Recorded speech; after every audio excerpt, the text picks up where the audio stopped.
Olá, meus amigos, sejam todos bem-vindos. Para vocês que não me conhecem, meu nome é Jefferson Arruda e este é o canal Juízo Econômico. Juntos tratamos de assuntos relacionados à economia, finanças, renda variável, renda fixa, programas de pontuação, cartões de crédito, milhas, tudo aquilo que de certa forma impacta o seu dinheiro. No vídeo de hoje, pessoal, quero trazer aqui 3 ações que estão no meu radar aí para estar fazendo um aporte aí na nossa carteira, na carteira do Juízo Econômico, que é uma carteira de investimentos que eu abri aqui no canal para compartilhar junto com vocês os meus aportes, as minhas ações, os meus fundos imobiliários, todas as ações que eu tomo de investimento, eu compartilho com vocês através dessa carteira. E esse é um assunto que eu coloquei hoje lá no Instagram. Então vocês sugeriram esse vídeo, tinha 3 opções ali, também para falar de promoções e também sobre o cartão do C6, o novo Black, que tem algumas questões ali.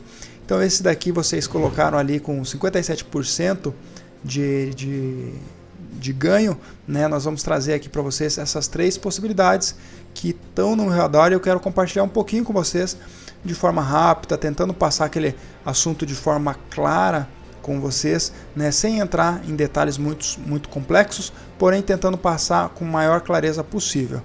Então, sem mais delongas, pessoal, já vou compartilhar minha tela com vocês aqui, vou explicar um pouquinho sobre essas empresas e a parte de fundamentos, o porquê que elas estão aqui no meu radar, e também vou estar compartilhando a parte gráfica, porque eu acredito que elas estejam num bom momento também pela parte gráfica.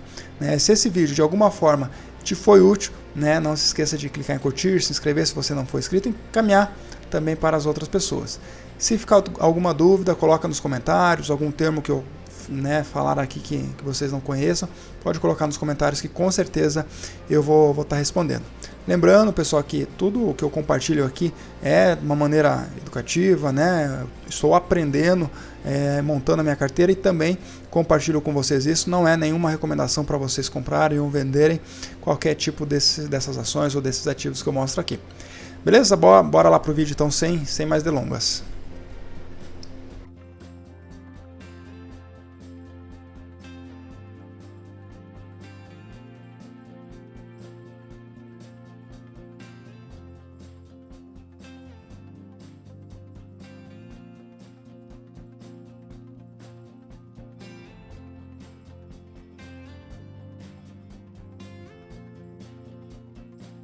Então, pessoal, já estou compartilhando aqui com vocês a primeira ação que está aqui no meu radar é a Sabesp, tá, pessoal?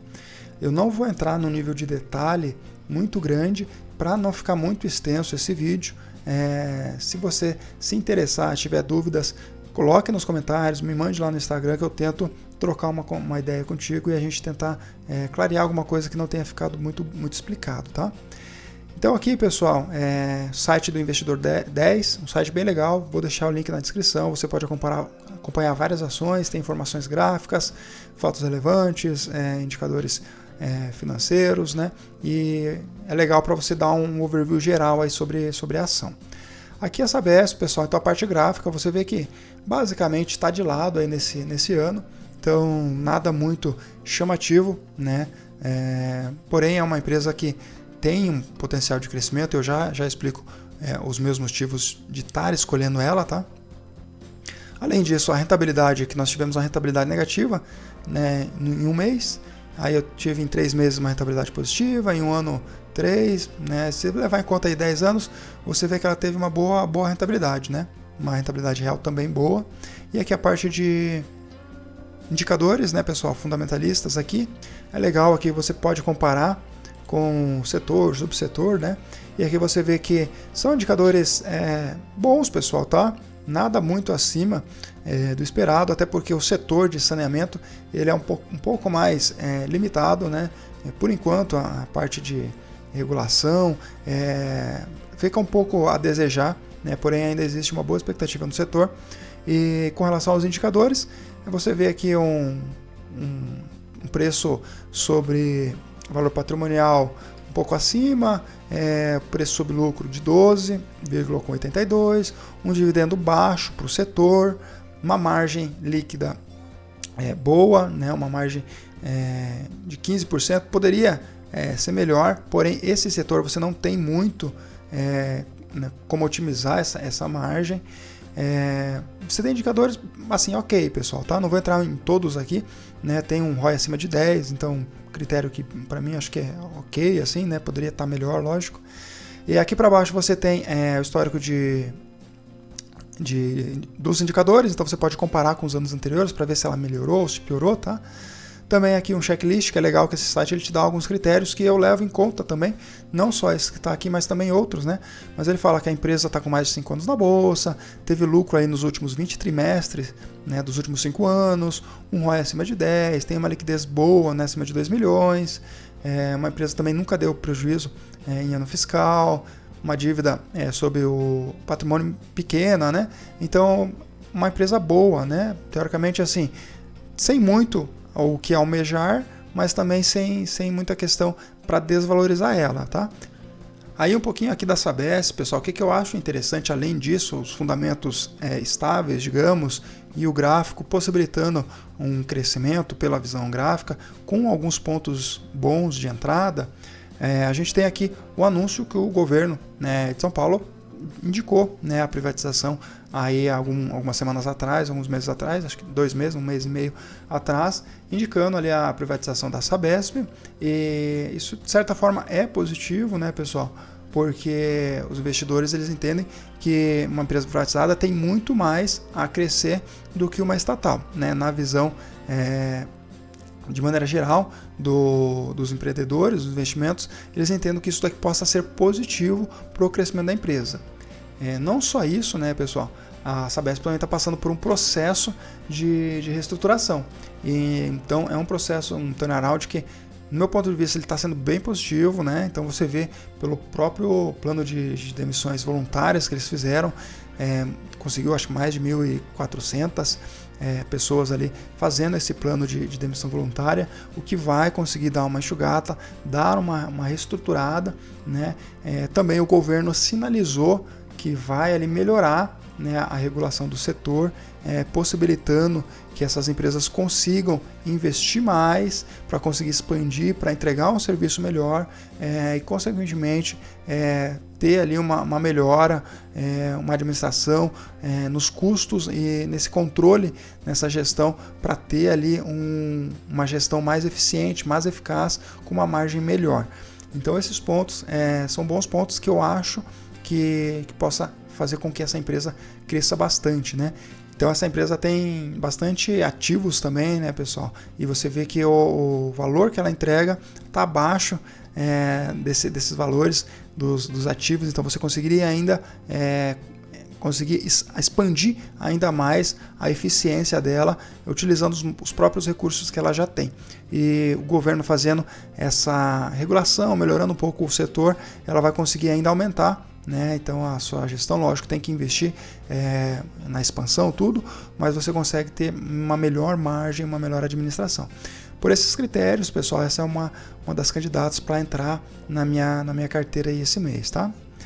A segunda empresa, pessoal, que está no meu radar aqui para a gente estar colocando, para eu estar incluindo na carteira aí do Juízo Econômico esse mês, é a Vivo, né? Então, o setor de telecomunicações, um setor que eu acredito que ele tem muito previsibilidade, então é um setor que você consegue, de certa forma, tem investimentos, lógico, na expansão, a parte CAPEX ali, para melhorar o serviço, é uma melhoria contínua, mas você tem ali uma certa previsibilidade e a Vivo ela tem se mostrado muito eficaz, principalmente com relação às margens, com relação à gestão que ela tem tomado, com o avanço, né, de tecnologia, 5G, um monte de coisa. Eu acho que ela pode ter um bom avanço nesse setor de telecomunicações, que é um setor, não paga muitos dividendos, pessoal, mas eu acho que o valor ali da cotação, a gente vê que ela tem crescido ao longo do tempo, a Vivo tem melhorado os indicadores e é algo que me chama bastante atenção, tá? Aqui nesse site então a visão gráfica ok, né? Subiu ali um pouquinho no último ano, porém nada muito alarmante. Você vê a rentabilidade, né? Independente do prazo que você olhar, que você só enxerga verde, então é uma empresa que tem apresentado uma boa rentabilidade, consegue enxugar bastante ali os custos, né? E fazer uma boa margem, gerar uma boa margem e uma boa rentabilidade aí para a empresa. Os indicadores, pessoal, acima, né, do que é apresentado aí pelo setor. Lógico, não tem muitas concorrências, né, e é uma, entre ela e TIM, por exemplo, eu gosto mais da Vivo, né, e você vê aqui que você tem PVP, por exemplo, um pouquinho acima, né, 1,10 sobre o valor patrimonial, dividendo de 5%, um pouquinho abaixo do que é o desejado por muitos, porém ok para o setor de telecomunicações. Você vê uma margem líquida aqui de 8,99 e uma margem bruta de mais de 40%, né? Um payout de 85% e um ROI aqui abaixo dos 10%, porém você tem ali grandes indicadores, né? Você tem indicadores que mostram que essa empresa ela tem melhorado ao decorrer do tempo. Aqui para baixo a gente tem essa visão. Então você vê, por exemplo, o preço sobre lucro ele veio aumentando nos últimos anos. Da mesma forma, a receita, dividend yield, ok, não podemos levar muito em consideração, né? Mas aqui você vê que a margem líquida, a margem bruta se mantém ali de certa forma estável. Então é um setor que não tem muito oscilações. Você vê que é uma empresa que ela tem dado lucros recorrentes. Isso tudo é muito positivo, né? A empresa também há mais de 5 anos na bolsa, lucro aí nos 20 trimestres, liquidez acima de 2 milhões. Então, assim, de certa forma, uma empresa estável, né, semelhante à Sabesp, ali do setor de saneamento, porém aqui tratando do setor de telecomunicações, tá? Terceira empresa, pessoal, que está aqui no meu radar, né, é uma empresa um pouquinho diferente, né, dos setores ali de saneamento, de telecomunicação, e está no meu radar aqui, mas visando ali alguns crescimentos que essa empresa possa dar aí nos próximos semestres, tá, pessoal? Então a Tecnos a parte de relojoaria, né? Mas também tem o grupo Tecnos, ele é um pouco grande, tem outras empresas aí abaixo que de certa forma ajudam ali essa empresa aí no crescimento, tá? Falando um pouco aqui desses indicadores, pessoal, o gráfico você vê que no último ano já teve uma crescente. Então é uma empresa que eu acompanhei a divulgação de resultados no semestre passado e gostei um pouco dos comentários que foram feitos. Tem uma questão de diferimento de ICMS para a parte de relojoaria que vai terminar agora esse mês. Então eles estão trabalhando para essa renovação. Isso pode ajudar na empresa, principalmente a conseguir ali enxugar um pouquinho os custos, ter uma margem boa, né? E a gente vê aqui com uma valorização de mais de 50% no último ano, a cotação hoje está 3,35, o dividend yield baixo de 2 e pouquinho e o PVP também bem abaixo do valor patrimonial, né? Os indicadores aqui de rentabilidade, nós temos aqui algumas rentabilidades negativas, né, no último mês, nos últimos 3 meses, porém no ano você já vê uma rentabilidade positiva. Se comparar 10 anos, sim, tem uma rentabilidade ruim. É uma empresa que está passando também por processo de turnaround, então os novos gestores estão fazendo uma boa estratégia, então conseguimos ver através do próprio gráfico, a gente vê ali um crescimento ao longo do tempo. Em 2023 foi um ano bem positivo para a Tecnos, ela conseguiu administrar bem toda essa questão e apresentar ali bons lucros. A parte de indicadores aqui, pessoal, tem uma margem boa, né? Então vale destacar uma margem boa, dividendo baixo, né? Um ROI acima de 10%, de certa forma interessante, tá? Porém nada muito alarmante, tá? O que eu acredito que possa ser o diferencial aqui nessa empresa são devido a essas reestruturações. Então é uma empresa que tem um maior risco, tem uma volatilidade alta se comparado com o próprio Bovespa, que já é alto, né? Porém tem um potencial de crescimento bem surpreendente. Então por esse quesito talvez valha esse risco, tá? Certo, pessoal? Era isso que eu queria trazer para vocês. Não sei se consegui passar a clareza que era esperado, porém se ficou uma dúvida, se for algo mal explicado, coloquem aí aqui no comentário, me mandem lá no direct do Instagram, não tem nenhum problema, tá? Eu quero tentar trazer esses conteúdos para vocês também, de forma a exercitar os meus estudos, as coisas que eu tenho aprendido, porque eu tenho um objetivo também, né, alguns já sabem, que é pegar minha certificação de analista financeiro. Então, boa parte disso que eu compartilho com vocês serve para mim também, para conseguir memorizar esses assuntos e também tornar prático, né, e fácil isso daí. Se esse conteúdo de alguma forma te agradou, né, não se esqueça de curtir, se inscrever se você não for inscrito, encaminhar aí para as outras pessoas, também para o YouTube entender que o nosso canal ele passa um conteúdo relevante aí para a comunidade e também está divulgando para outras pessoas aí. Certo, pessoal? Muito obrigado e até a próxima.